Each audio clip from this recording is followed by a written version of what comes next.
Recording in progress.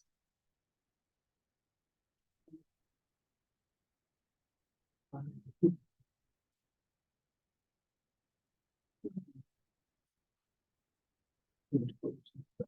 right. Good morning, everybody. It is July 26th. It is Wednesday, July 26th, County Court of Session, special session for the move the border discussion. We'll start off, if you please stand and join me in the Pledge of Allegiance. I pledge allegiance to the flag of the United States of America and to the republic for which it stands, one nation, under God, indivisible, with liberty and justice for all. I think with the discussion that we're about to undertake, that pledge is very important because it signifies our country and our flag and our unity and everything else. So a couple of things that I wanted to start off with.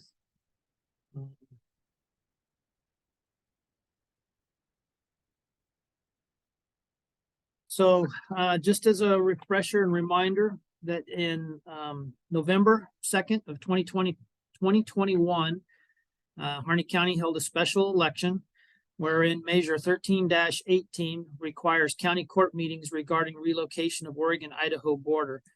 Shall the county court meet 3 times annually to discuss promoting Harney County's interests regarding relocation of the state border?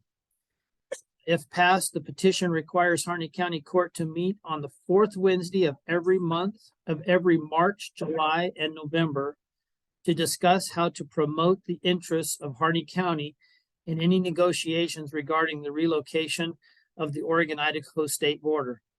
Civil penalties are provided for anyone who willfully prohibits, cancels, or hinders any of the prescribed meetings of the county court. A civil offense against this ordinance will be a Class D violation with a maximum fine of $125 and will be enforceable by any peace officer. So that's what the measure itself said. And then the county adopted ordinance number 2021-05 in the matter of requiring Harney County Court to meet regarding relocation of the Oregon-Idaho border, intended as ordinance in the Commissioner's Journal. So that's why that's what is mandating that we're here today, being the prescribed day and time. So my concern on the measure that was passed is that it's for a discussion. It's for a discussion and putting forth the interests of the county in moving the border. I've seen and heard in several different presentations and on the Greater Idaho webpage itself that identifies Harney County as a county that, as counties, they're identified together, but counties that have voted for joining Idaho. I think that's a misstatement in the fact that Harney County did not vote to join Idaho. Harney County voted to have the discussion. So I want to clarify that and put that forward first. As an update, I wasn't able to find in Google search Idaho's actions within their state legislature. But this year in the Oregon state legislature long session, there was a Senate Joint Memorial 2, number 2, put forth. This is the following summary is not prepared by this one. We'll go. Request discussion between Oregon, Idaho governments regarding the relocation of Oregon and Idaho border. From the state legislature's page, that was assigned to a committee, and it stayed right there. It never went anywhere. There was no discussion or anything on it that I could tell anyway. So that's where it stands in Oregon. That's what I know for as far as Oregon goes, and I wasn't able to find out exactly what happened in Idaho. I don't know as it went to an actual vote in Idaho or not. Did it? Do you know, sir? The House of Representatives passed it. Okay. And it went into committee on the Senate side and didn't get out of committee in time to get before the full Senate. We polled the Senate and there were the votes there in the Senate to sign it, open up the discussion, just like with the House did. Just for the record, sir, your name? Mike McCarty, I'm the president of Greater Idaho. Okay. And when you give your update, it might be a little hard to hear. Maybe you could come up here and be heard. Sure, you want me to sit on that It, chair over there? when Yeah. the judge says at the Um, time, he always usually gives us a lot of information we don't have. Yeah, so that's really all I have at this point, and I just was kind of curious, like I said, because I wasn't really able to find anything in Idaho as to what happened there. But Sure. their motion or their bill or their measure or whatever was just again for discussion. They were authorizing or their intention to engage in discussion. Is that correct? Correct. Okay. Correct. Now, going back into the background behind, So yeah, why don't you go ahead and move on up front here and we'll. will that help you here if I'm up here? That would help, yeah. Okay, and I'll try to speak up too. Going into the background of the measure to get it in the county. The Secretary of State's requirements for a public initiative petition required us to make it legislatively and not administratively. So we had to write it in such a way that made it a ordinance in the county. And you're not allowed to poll, the people with that ordinance. It's got to be some form of legislation. So that's why it was written that way. And the interpretation was that, well, if it passed that way, then there is a majority of the people that are interested in moving to Idaho.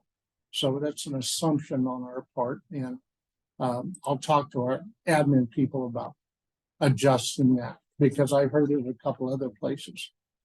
Now, it has basically gone beyond the county level. Now, it's up into the legislature level. And actually that memorial too in the Oregon legislature went to Senator Wagner's desk, and that's where it basically died there. I was over in the legislature over in Salem trying to maneuver around through the construction and everything. I mean, what a zoo. In December before the legislative session started, and the party that was in power through the back channels had put the word out that they were not going to discuss Greater Idaho in this session. And I think the assumption is that if it's stalled long enough, it loses momentum, it will never go any further or anything else. Well, I have to tell you that there's nobody else out there trying to change what's happening with the legislature and how they look towards Eastern Oregon and so on. In this legislative session, Senator Finley, Representative Owens got little or nothing out of the legislature. Hats off to Senator Finley for walking out for a period of time and gaining some concessions or pushing back on what some of the bills were being presented as. But as far as accomplishments and so on, we got some money and all. And then, our governor makes the decision to go around to county, but they're all closed meetings, no pre-warning of when they're going to take place. So the public can't say anything or ask any questions. Very well constructed and organized. And I don't believe she's hearing what she needs to hear that comes out of it.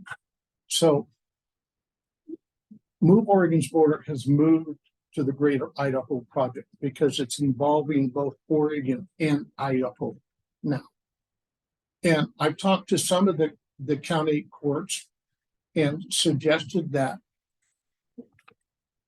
talk to your legal representation about how to rescind that ordinance. How to rescind it? How to rescind it. Okay, we're not against that. But we appreciate all the help that we're getting, but it's falling on deaf ears in a lot of cases. And so we don't want to waste your time either with this. So Well, that would have been one of my questions is because the way it is written right now, we have to have these meetings in perpetuity. I Until know, it's, I until drive it's, just about to every one of them. so if there is still a need for these meetings for this discussion, or if there's a role, like you say, for counties, or if it's pretty much in the state's hands and the counties are. I mean, if the counties have expressed their interest in the discussion and Right, to some degree the actual movement of, but where are where's the work to be done? Whose shoulders is it on? I agree. Now, somewhere down the road, there may be some work to be done. Because I've always looked at the county participation in it, that when it reaches a point where negotiations are going on, it's important for counties to bring out those areas of importance to the county that make sure it's included in the discussions. But that can be done. I mean, we've got good relationships with most all the commissioners that they can pick up the telephone calls so they can talk to our county representatives and so on. And, you know, if I have to make the trip over to sit and talk and whatnot at a meeting, or come to the general meeting of the commissioner court and bring up whatever. I'm glad to hear that. As long as what the voters voted in to convene these meetings is helpful, fine. But at least in our county, I don't remember us ever not letting someone be on the agenda for something they need with at Agreed. least a little bit of lead time. And meetings can be convened without just having a standard date when we need to, when the time is important for the public to. But I don't And I know what agree, the and I legal could- process is. Yeah, But I could pledge right here as the county judge and the chair of our court. Right, I can pledge right here that we could facilitate these meetings as a regular portion of our county court sessions versus this mandated. yeah, I just want to make sure that everything, I mean, on day one, we've done everything by the book, as legal as possible and everything. So now, I talked to Tony, I said, you know, and she's in agreement with it too. Yeah, and most of the counties are with it. You know, few of them, Lake County is pretty open and vocal. Mark Albertson is about the greater Idaho move Oregon border because they're, you know, they get stepped on down there too. Now they're on fire down there. Doggone it, it just really bothers me. But anyway, Would you, well, you could also ask our county council as well as whatever Yeah, advice you whatever- hear and make sure it's. because consistent. it's not, I mean, you know, I've had some of our people say, well, why can't we just relieve them of that? But no, that's an ordinance and it has to be dealt with. Based on properly. a vote of the people. So, if the Greater Idaho committee group, if you're okay with it, then we will look to see what we need to do to rescind I this. think that, again, it's gone beyond the county level. We're trying to push it upstairs and, you know, we're meeting a lot of resistance, so be it. But it doesn't mean that we're gonna back off on it. I mean, in fact, we're actually growing even bigger with it. And I think we saw something come out of Wallowa County with the most recent vote up there, which it Was that passed. the second vote? for That them? was the second time. Yeah, the first time was a new message and whatnot, and we lost by 40 votes. But all of a sudden, a big group out of Portland opposed us in Wallowa County. In fact, outspent us in Wallowa County. So I think the people are starting to look at it and say, there is a viable movement going on. And the people are starting to speak out and want to see some changes to things. And, you know, whether it's gone too far down the road to turn it around in the push that's coming out of the western side of Oregon. I looked at the Democratic platform, and I'm not into the politics into it, but they are the party that's in power over in Oregon at the legislature. And I'm seeing some of the things on the platform that scare me, bother me with it. But, you know, that's the way our government system is set up. So, It's how it's grown it has, and morphed into it has. government getting so involved in so many things. Now, what Greater Idaho is doing on it, we've had, go get your therapy done, dear. See you afterwards. I'll come by the shop, okay? Okay. Tony Okay, Foster's the county captain for. yeah. We have, set up a convention of counties coming together in December in Redmond. And we will have representatives for every Oregon county, not just Eastern Oregon or Southern Oregon, but even Northwest Oregon. Who will those representatives be? Those Will will it be be comprised people, of? key people, our key people from those counties with And it. you have people in every county. We're working at it. Okay, Oh. it's kind of tough over on the other side, but I've got one for Multnomah now, one for Washington, one for Tillamook, and so on. And part of the thing that those county captains will do will be to interface with the county commissioners over there too, and the state legislators that are over there. I'm on the phone a lot, talking to them and trying to get the education part out with it. But we feel that our polls shows that most of the people, even in Northwest Oregon, say that the state legislature needs to pick this up and talk about it. There, discuss it. And if it turns out to be a viable thing, there are so many questions that are out there about what would happen with a particular license, what would happen with this, or how the transition would work. And we would rather see the facts, not from us, but the facts that are out there from different sources. Eliminate those rumors. Do you know of any professional entities that contract to do that type of analysis? Yeah. That are- that are objective. There is an economic impact study that was done last year, it came out. It was funded by Claremont University or Institute and a Lewiston analytic company did the economic impact study of this that showed the comparison. Now, Is that Understand- posted on your website? I think it's on there. If Okay. it's not, and you let me get a know, link to Patty, it. and I'll send That's it to you. good. The information is good. It's 70 some pages long. It's a lot of facts and figures and that's not something that I would want to do because trying to figure out the blue Is this sky, is this your website or? Yeah. Probably on the learn more button down there.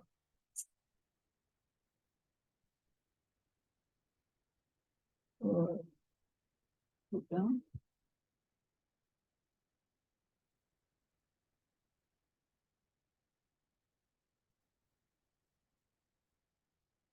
Let's go, keep going. Let's see what's down there. Let's try latest news and see if it might be up on that. There's a lot of different.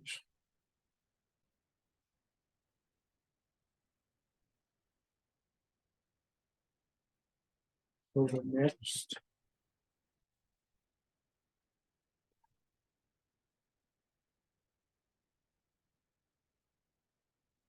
We're getting closer. I think study Oregon subsidizes. Southern. Let's take a Claremont look, Institute, take a that's look it. at the Yeah, center that's one good. in the bottom. This one here? Yeah, Mm-hmm. No, and maybe. well, that might be the cover, you think? Sometimes they have. Which one's the cover? Yeah, that's the cover. That's, Yeah, that's it. yeah, yeah. Good, good. That's it. Points Consulting did it out of Lewiston. With it, This year. it took a year to get it out there. I think that's probably a recap, but there's maybe a button that you can hit by the accounting. I saw a blue line there, but it's there. Good. So that you can see That's some of the good. things, education is probably the weakest point, educating people on why would you want to move to Idaho? Why wouldn't you want to stay Oregon? All of these kind of things. And it gets to be emotional decisions and it needs to be put in the factual area. But still, people should have the freedom to vote one way or the other on it. And I come back to what really scared me was Measure 114 when it passed last fall, because that didn't go through the legislature. That was the people of Portland feeling that they could solve some of their shooting situation by banning firearms or restricting them further. And it took it was only 7 out of the 36 counties that passed it. So if they come up with a measure that whatever they feel is important to them, they've got the vote to do it, to push it through. But they're not thinking or they don't care about what the impact is to us over here. And I use Harney County as an example because your county is bigger than like 5 US states. Yet I bet you at night, there's very few deputy sheriffs on duty that covers your massive square miles that you've got. So people have to depend upon their own method to protect themselves. But that's not the same as being important when you've got police officer blocks away or within minutes of getting there to your door. So that one bothered me a lot to watch what was going on with it. And I'm glad that your circuit court judge over here at least initially put the brakes on it until people could look into it in depth with it. So we've got the county convention taking place early December. We've gone nationwide on what we call Team Greater Idaho, because we receive comments and funding from all over the world on this movement, which amazes me. Just 2 weeks ago, I received donations out of Switzerland, Italy, France, United Kingdom, and Australia. And a lot of these are people who used to live here and are living there and stuff and want to see something happen. But what it's telling us, because most of the comments come in from across the United States, this is not just an Oregon, Idaho issue. This is a urban-rural conflict going on everywhere. So we've gone worldwide with that one. USA-wide was what the initial part was on it, trying to get more people involved in the team process of it and get the education out there. Question. Yeah. Have you ever asked to meet with the governor, either the previous one or Continually. and how high up to her office staff do you speak when you request that? I know our requests have gone to whichever administrative assistant she has. And then what is the reply? We're meeting with the people in every county across the state, and I understand why maybe there's not a pre-notice of some of these meetings that take place because they don't want the picketing and they don't want to that part of the big show. We would love to sit down and talk with them. It was brought up in the gubernatorial debates with all 3 candidates. They recognize that there's a problem between East and West. So maybe a legislator to provide that introductory meeting might be needed. Yeah, One who has a good working relationship with the governor and ask for that. Maybe, I don't know. I mean, I would like to see your conversation entertained, just in the room with a couple of people and, just have that conversation. I agree with you. This gentleman would like to say something. Yes, sir. Well, I'm wondering if things from Harney County would be, grandfathered in. Like the minimum wage in Oregon is twice that of Idaho. Would people in Harney County, would that go down for us? Oregon spends more money per student than Idaho does. Would that go down for us too? Oregon, attitude on abortion rights is very supportive. And Idaho is one of the most restrictive in the country. I had one other thing there. Oh, things like the road graders that the state of Oregon owns. Would that be taken away from Harney County then? How about all the other state property? Here, sir, your name for the record, Pardon? your name for the record. James H. Schultz, SCHULTZ. Thank you. Thank you. And one comment. I think a lot of people voted to have these meetings, but where are they? Why should we even listen to them? We ask that in every meeting, Yeah. you know, where were the people? The first meeting that we had in Douglas County, which voted it down by 2%. Over 400 people showed up at that one. Yeah. The questions, I can give you what my answers would be to your questions, but I'm not one of the stakeholders. It's gotta be Oregon and Idaho that are gonna negotiate these things. I believe that water rights stay the same. Land rights stay the same. I don't believe, even though the minimum wage may change to $7.25 or whatever the federal level is. In Idaho, only 2% of the people work at minimum wage. I don't believe that anybody's gonna decrease their wages on it.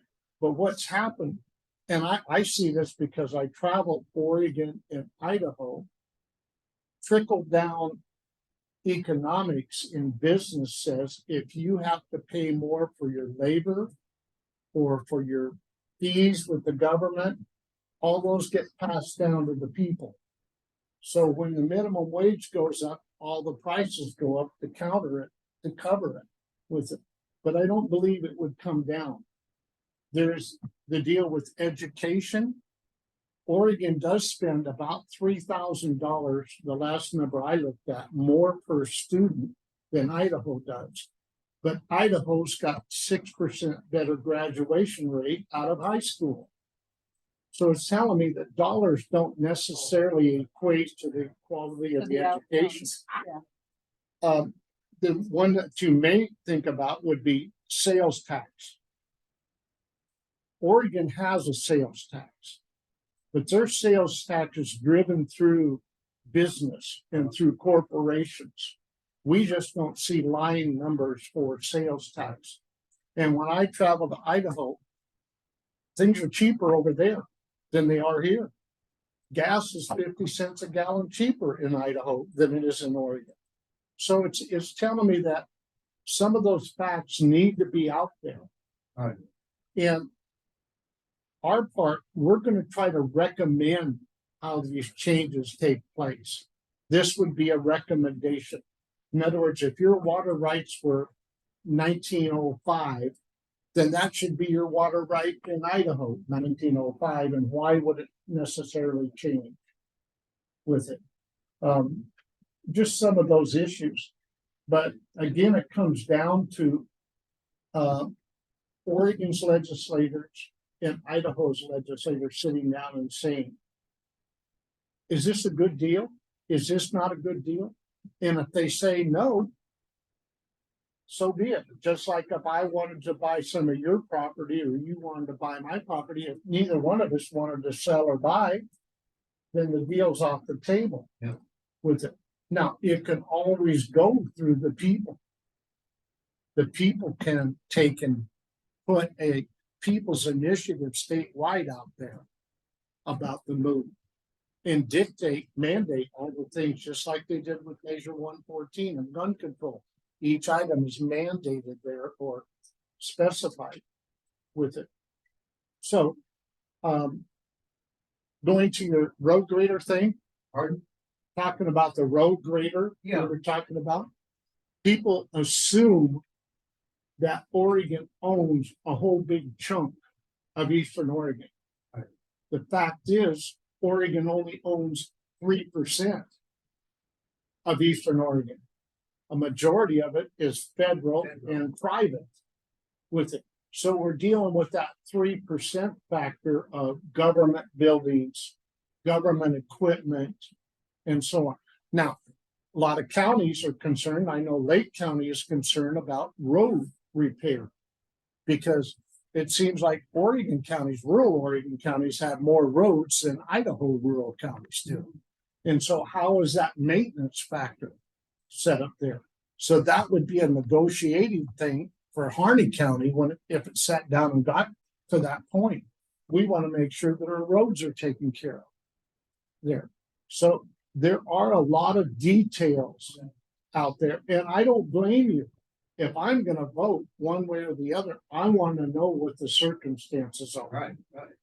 But it's got to come from the people who are buying and selling it, not from the salesman in between. So that's why we want them to sit down and come together and talk about it there. And until they do, Governor Lee, the Idaho governor. Anyway, Oh. I would know, love to because- see the Idaho governor and the Oregon governor sit and talk. They may laugh about it, they think, nah, but what it is doing, it's bringing the problems to the surface. That maybe somebody will take a look at it from the government level. But on the other hand, when I talk to Representative Gomberg from Tillamook, and I say, you don't listen to our representatives over here. He says, stop, Mike. He said, we hear everything you're saying. We just outvote you. And it's that blatant of what's going on because they have their agenda and they're trying to serve a majority of their people over there. But it doesn't fit with Eastern Oregon in every case. The minimum wage for agricultural workers.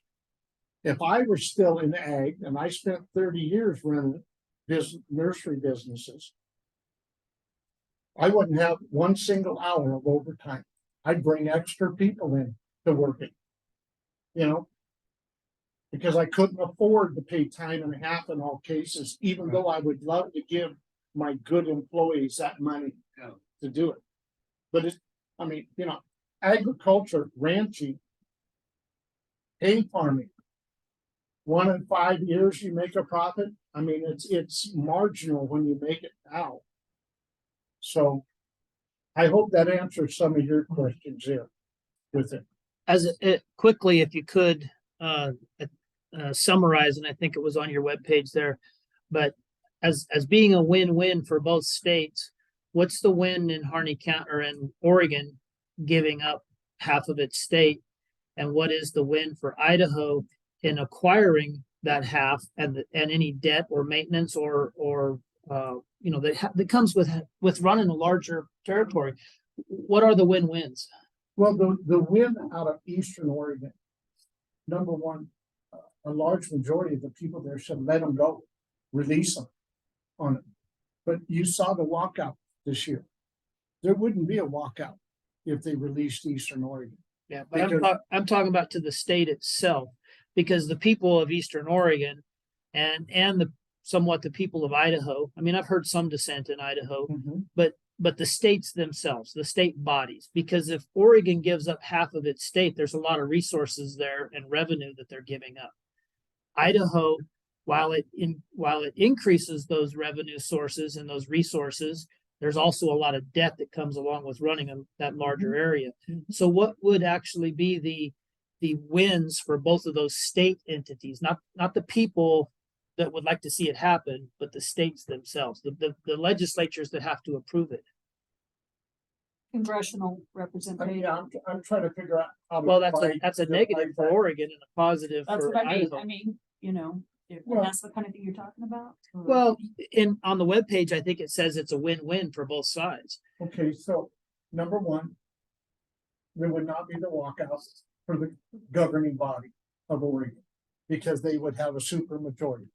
Number two, they would be much richer financially than they are now because the economic impact study showed that $690 annually per wage earner in Western Oregon comes east to subsidize what's going on over here. So they got more money over there. And if you stop and think about it, if you lived in Western Oregon as a person and the line, say, went along the Deschutes River or the Pacific Crest Trail or whatever, how does that really change for you? What happens where you live? On it? Can you still go there? Do you have to show a passport to get into Idaho? There is really no change to them, except that they have more money to do the programs that they want to do over there. Because they're not don't have to be concerned with here. Look at the forest fires that are going on. They don't have that problem of Eastern Oregon. Sure, Idaho's got to pick it up if that's the case with it. Now, for Idaho, for the state on it, you got a large chunk of conservative voters that would shift to Idaho. You also have a crunch right now of people moving into Idaho, gobbling up agricultural land for housing development, and all of a sudden it opens up all of Eastern Oregon because they become Idaho to that agricultural business, to people, takes that impact, that driving impact going into Idaho and moves it to Eastern Oregon. With the exception of the public lands. Yeah. Of which Harney County is 75% public government. And that doesn't owned. change.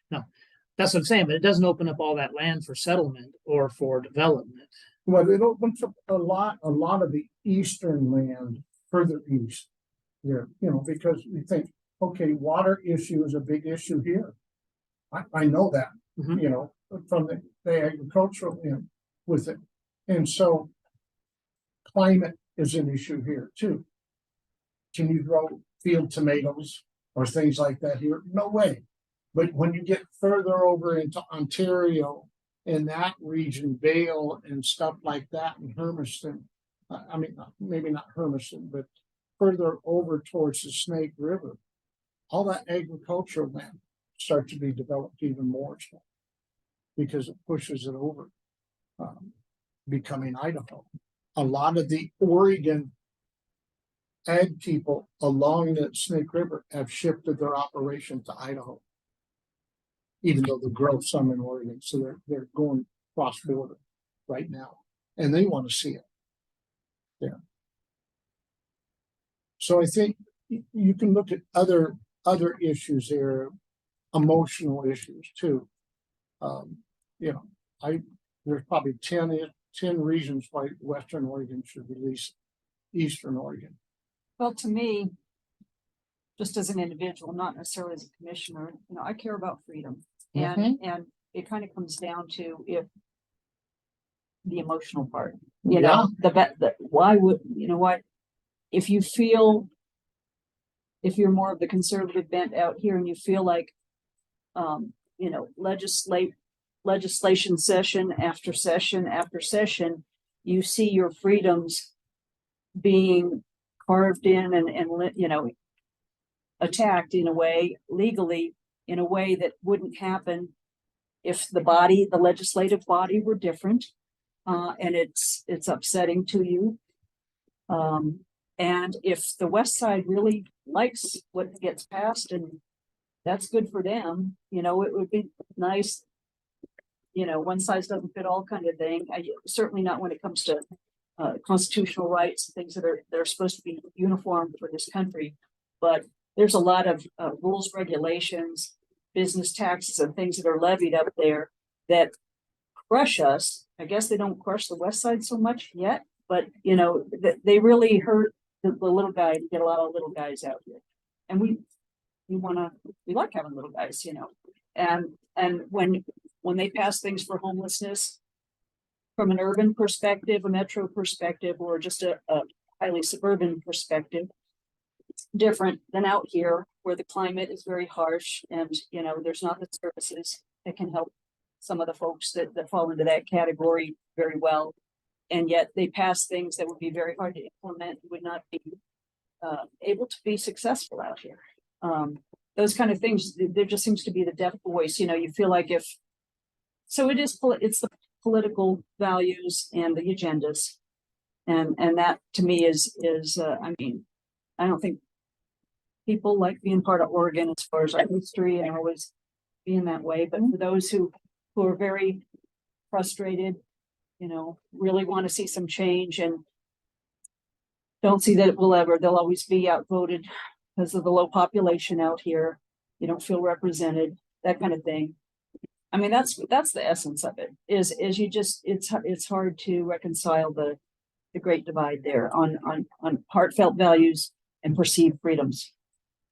You know, if you sit down and list characteristics of somebody who lives in an urban area versus somebody who lives here on it, people tell me, well, if you're not happy with what's going on in Oregon, why don't you just move? And I said, no, wait. I have an attachment to my land. It's not like living in Portland and living there for 3 or 4 years and fixing up my house and selling it and buying another one and this and that.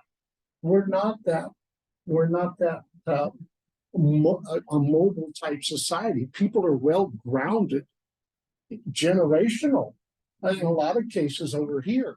And they don't understand it. No.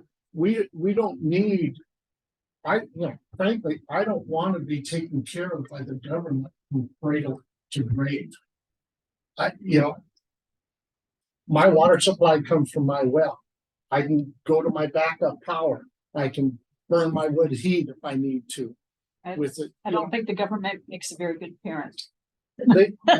I kind of feel sometimes that not politicians like county commissioners, okay, I'm going to go up to the state level. Thank you. There, feel that we're not capable of making these decisions and taking care of ourselves. So we have to mandate everything for you. When I look at the new platform for the Democrat Party, and I'm saying, wait, they don't want to give us school choice. They don't want local school people to decide what the curriculum is. They want to start a state bank. And wait a minute, they've already got our medical and they've got our political. Now they're going after our money to control that particular. I said, whoa, stop. And I agree with you, Peg. You know, you almost have to look at the scale. There is no utopian state out there. Is Idaho better than Oregon? You got to weigh it out. Barbara Kennedy, going back to the basics of how we got here.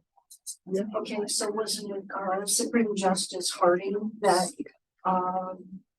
presented the majority decision where states could choose whether or not their the House or what is based on population rather than districts. Okay, so we have states that are falling apart like Illinois and Oregon and maybe California that chose the population route and other states didn't, and they're being more successful in representing their people.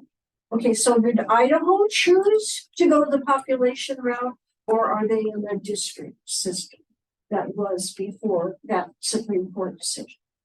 And Matt, just for people that are online, and we all know you here, but could you state your name, please? I did. Oh, did you? Okay, I'm sorry. I was distracted. Sorry. If you're talking about the one senator per county type thing, Yeah. okay, which Supreme Court decided that no, that's not right. But they didn't for Eric. It was a state choice. Right, That's my and Oregon understanding. changed theirs Right, with it. right. Now- So where's Idaho?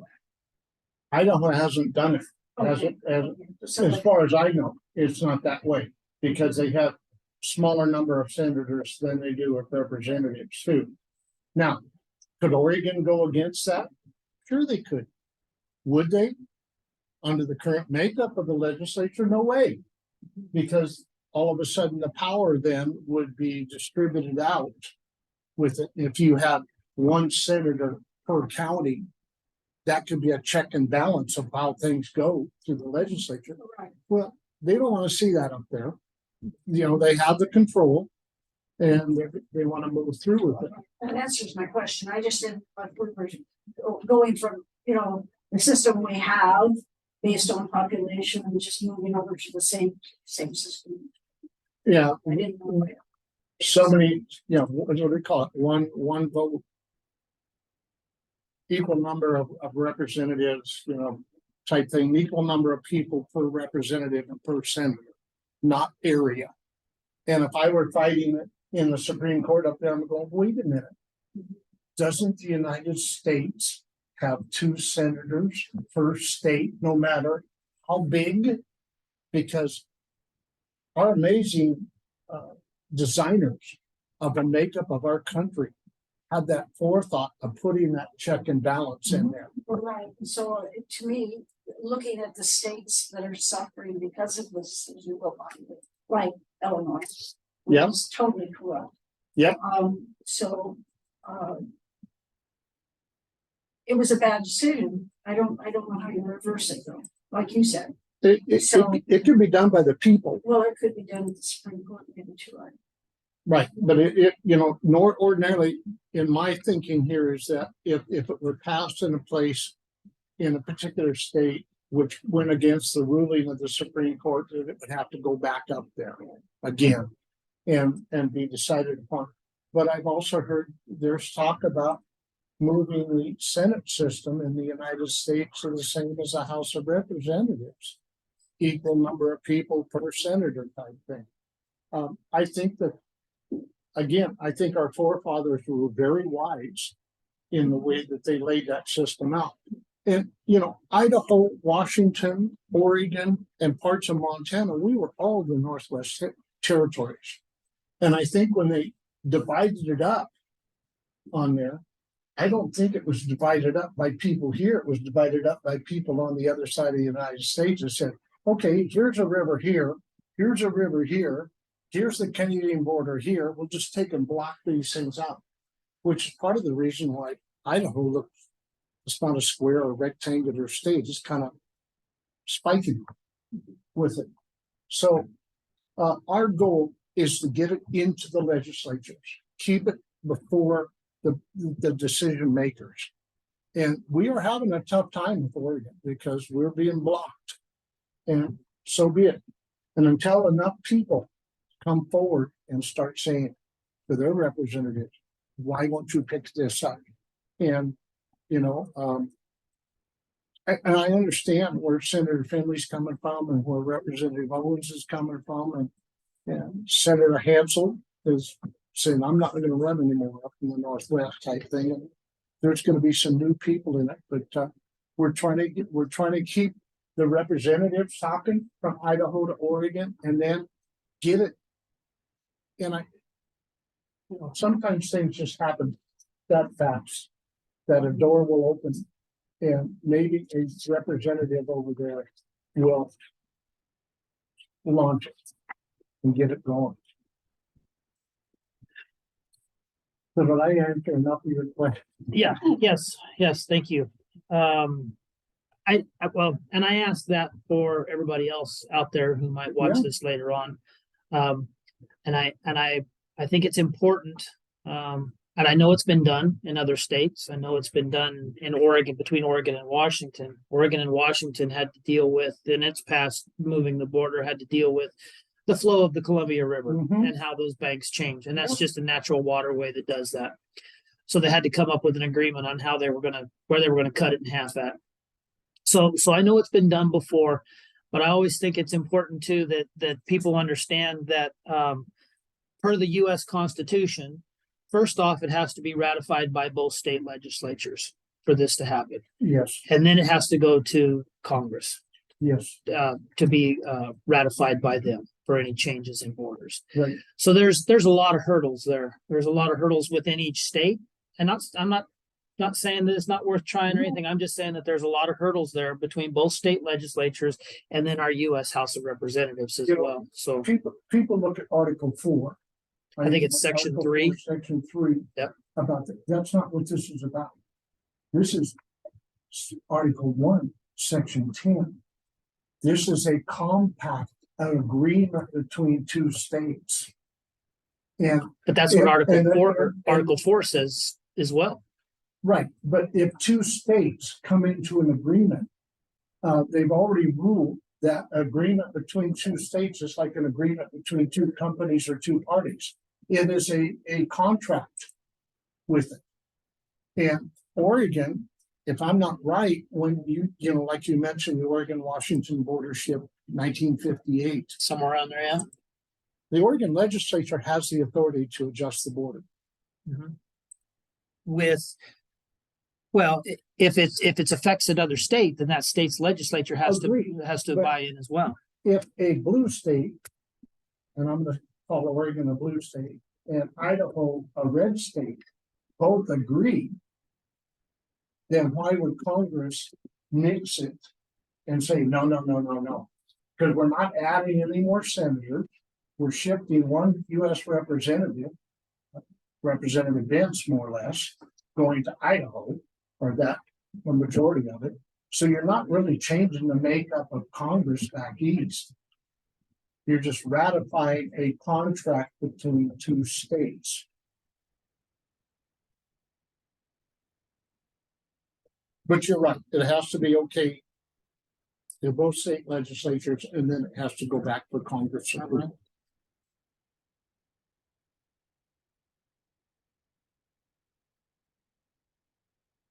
I'll look at it later. I'm familiar with Article 4, Section 3. I'll research Article 1, Section 10. Which is basically it just it clarifies a contractual agreement between two parties, two states, the same as any other contract. But Article 4 specifically, Section 3 specifically talks about creating or moving state lines. It's more creating a new state. Well, any state, any new state made of two states, made of a state or two states, and I believe and I had a copy of it, but I believe it also says moving the borders or moving the state line of any state. I'd like to make a comment. I just see a comment in the chat, which I don't see the full who it is, but you know, they're saying that be aware that with Mike McCarter being partisan, if you will, on this issue, and that having been invited to sit up at this table, that is not an accommodation at the commissioner table that seems neutral. And let me just say this. Our microphones are set up a certain way. And when someone is speaking, they can sit on this other side of the table right in front of me and speak. But we have a very small audience here today. We have a gentleman who has a little bit of hard hearing, and to see the mouth as well as hear is helpful. So I understand that comment from where you're sitting, whoever you are. But I just want to say in Harney County, we can actually use some common sense in these matters, but now you've got it clarified. So I moved the camera a little bit, and while the camera is not positioned to catch everyone's face, this encompasses the entire body today, just for the record, and just for who might see it later. There's not a bunch of people out in the wings. This is it. And that's part of what was talked about a little bit ago about where are all the people that passed this measure. This is the extent of the people here today. That's Randy Kemp from Valid comment, providing some context for the audience. Right. Yeah, I was thinking it'd be nice if I could just move right up to the table there. If you please, I can hear better if people are looking at me. I don't know, I don't think I read lips, but No, I can understand it better, because when Barbara's talking, I can hear her, I don't know what she's saying, you know. that's why I thought it'd be better than having him sit there, which we would normally put someone, would be where you could see him.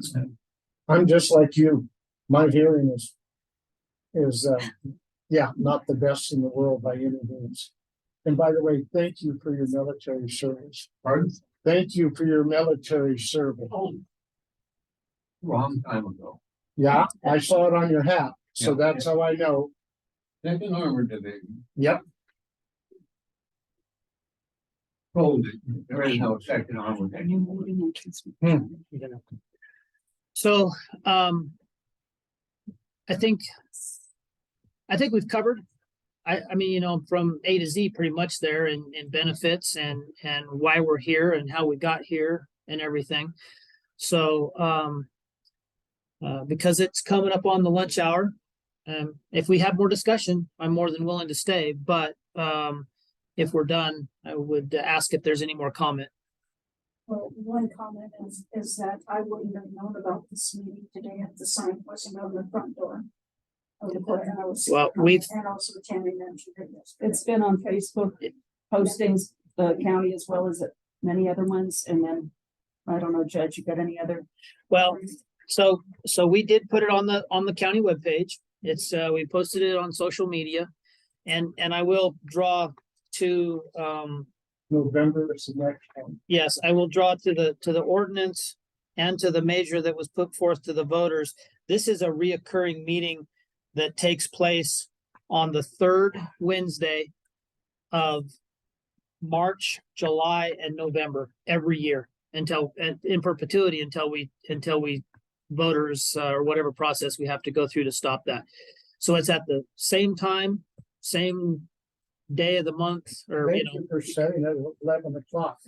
I could leave home at 8 now and, you know, when I go to Union counties, I leave home at 3 in the morning to make it over there to their particular meeting. so my point being is that it's standardized. The meeting date and time, location is all standardized. And we pointed that out during the last meeting in March. And then again today by reading the measure and whatnot. So, any other discussion? Not for me. I want to thank you.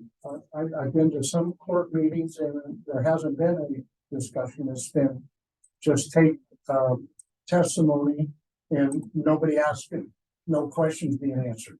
Well, and in the meetings when we have had more of an audience and more of different points of view, the meeting has run as long as it needed to. Everyone was heard. And the reason that Mike McCarter is, yes, you are supportive of it. However, you are in the know of so many developments and factual things that I appreciate you providing that information I to live here us. in Eastern Oregon, I mean, or Central Oregon, and see, you know. Right. Thank you. All right. So if there's no further comment, no further discussion, we will adjourn this meeting. Thank you. Thank you, everybody. Have a good day. I still want a Zoom meeting, so. What's that? Thank you. Yeah, Randy, Yeah. Knop, Come in. KNOP. Thank you very much. Sir, yes, sir. Thank you. Thank you very Thank you. much. Yep. Uh-huh.